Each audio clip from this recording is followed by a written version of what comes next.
and this is my second rotator cuff surgery with Dr. Tehrany. First one I was referred to by orthopedist for rotator cuff tear.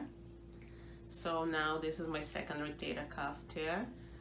I would definitely recommend Dr. Tehrany. He's terrific. I am active. I'm a CrossFitter, and the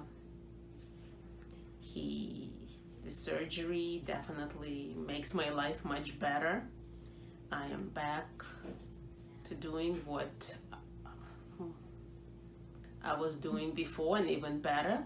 The mobility in my shoulders is much better, and I don't think people should suffer pain.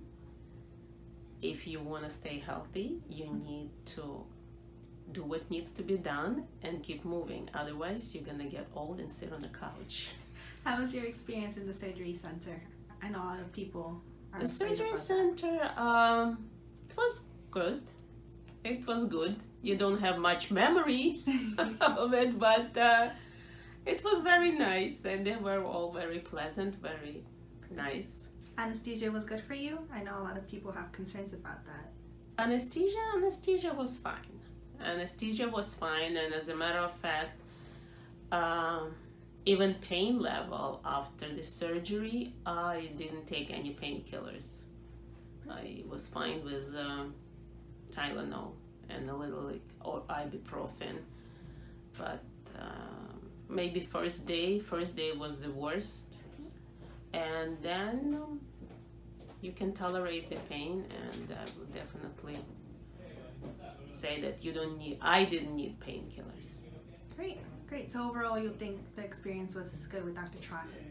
Oh yes, absolutely, absolutely. Especially coming from experience with this shoulder, I would say 100% stronger.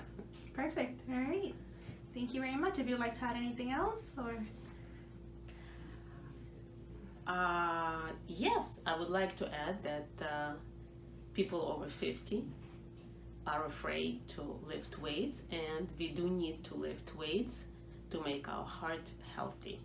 Cardio is not going to do it for you. all right, perfect.